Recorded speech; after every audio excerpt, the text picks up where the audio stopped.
After dragging the gang around for an agonizing day, they finally get some sustenance after an involuntary fast. And for good reason.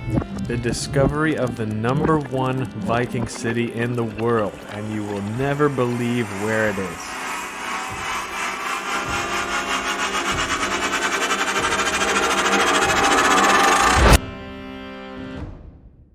The gang actually thinks I brought them here on vacation, but they are about to be in for a rude awakening. There is much more serious business to take care of, and we only have one day.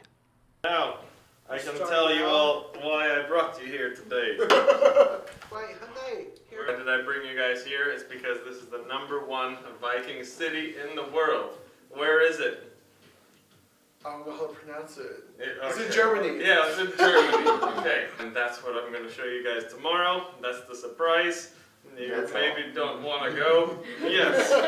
Okay. We're already here. Get the bed.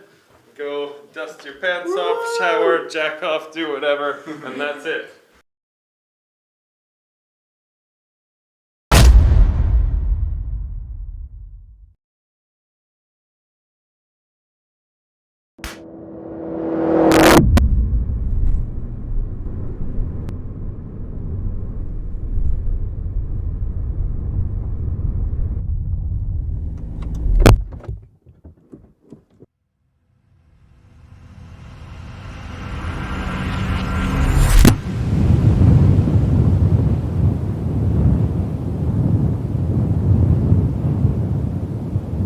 Velkommen alle sammen to Schleswig. We are here in Germany actually, but this for most of history has been a part of Denmark, and this is the #1 Viking town in the whole world.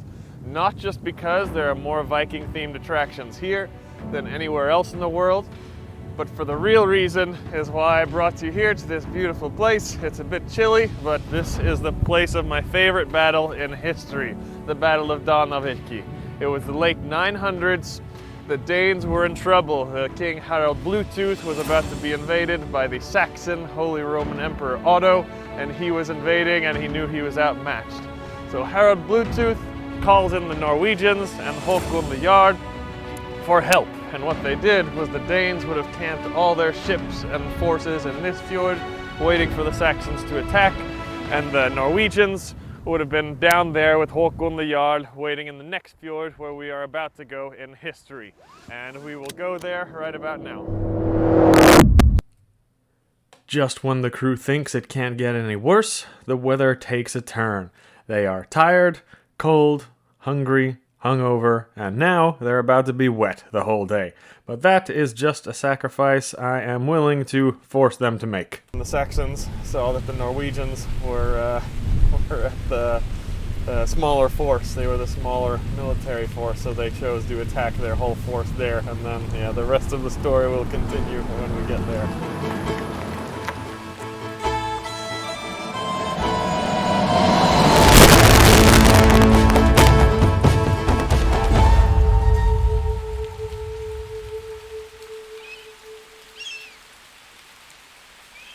This is where we were coming to. On the other side of the fjord, that's where I said the Danes were going to be waiting. Now here, it would have been filled with thousands and thousands of Norwegians, but a much smaller force than the Danes. So when the Danes were waiting over there, the Saxons saw that the Danes were much larger, so the Saxons would have come marching across these fields in order to attack the Norwegians. So the Norwegians, it was a long, hard battle, but they fought them off, every single one. And by the time the Danes would have been traveling around and coming in here to help, the Norwegians had already won their victory and the Saxons were fleeing. So this is, in my opinion, the best battle of the Viking Age. And we think it was right here, and it would have been thousands of people. Not only is this area where my favorite battle of all time took place, but it was the #2 largest town and trading settlement of the whole Viking Age. Now it is called Haitabu in Schleswig-Holstein region of Germany, but all the way up until the 1800s it was a part of Denmark. 1,000 years ago, the Norse called it Heiðabýr, and it was the gate from continental Europe into the Viking world of Scandinavia, a capital of industry, trade, culture, and even spirituality all the way up until its destruction in the late Viking Age. If all this history isn't enough, we stumble past a very rare tree that was used for magic and spiritual purposes according to the old beliefs. A very, very special tree that they viewed as sacred in ancient times. Trees with holes in it like that you can go all the way through. And you could see spirits through those, first of all. But you could also heal a sick child. If a child was sick, they believed you could push it through there and come out the other side, and the child would be healed. It's so cool that we found one of these. It's very rare to find that. Unfortunately, my uncultured accomplices are not too impressed, and they find more joy in petting cows and Instagram photos than this groundbreaking history. Oh look, a Viking cafe. Can we eat? Odins Cafe, very cool. Nope, too much to do today. Very busy day to do. But, fortunately for them, we finally get to spend some time inside at the famous Haitabu Museum. So this museum is not as big as other top museums, but this one is 100% centered around archaeological finds from the Viking Age, making it arguably the best pound-for-pound Norse exhibit in the world. And it has absolutely everything that much larger museums showcase. Everything from tools to jewelry to runestones to weapons, replicas, burials, all these other things to teach us about the spiritual beliefs of the time.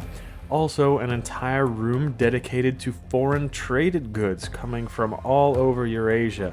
Everything that you see here has been dug up from a short radius of this area, showing what a major trading capital Haitabu was in the Viking Age. And of course, to top it all off, one of the best preserved Viking ships from the time. So many of the most famous and iconic finds of the Viking Age, all in this relatively small and inexpensive museum to visit. It is a must-see for any history enthusiast. And on the way out, a fantastic gift shop.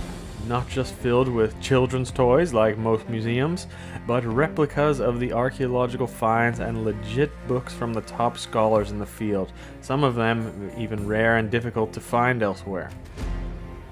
Alright, the gang looks pretty miserable now. It's about time for lunch, is what a normal person would say, but for us, we push on. Just when the crew thinks they are finally done, we continue the tour, as it gets even colder and windier. We are going to the ancient fortress of Daneverk, or Dannevirke as it was called in Old Norse. There is something very special about this place.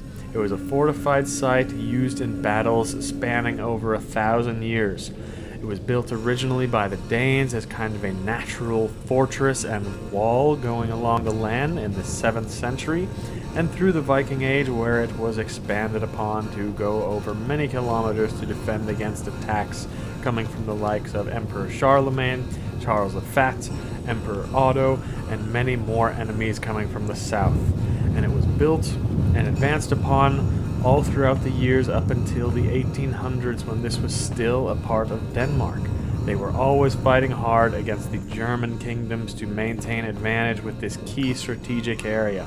That is until the Prussians finally took control of this fortress, and since then it has been largely destroyed. As you can see, the gang is not too interested in all of that. Ungrateful peasants.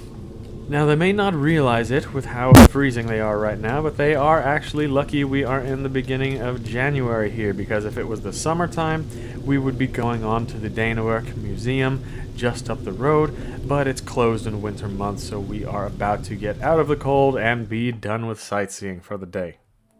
But before we get to our Viking feast, there is one more stop, the grocery store Fick.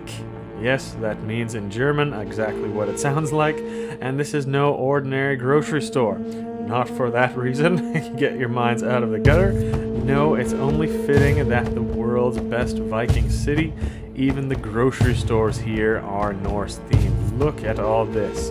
Ships, runes, shields, axes everywhere. Even the supermarket, the gang can't get away from my Viking shenanigans. Then finally, it is time to reward ourselves with dinner out at a nice restaurant. You know how it goes, it's Schleswig, it's all about the Vikings, and this world famous restaurant is decked out all in Viking gear everywhere you look. Shields, spears, runes, furs, artwork, big wooden fire right in the middle. Feels like a feasting hall fit for a king. Everything you would expect from a Norse dining establishment, and for just 20 euros, it's all you can eat.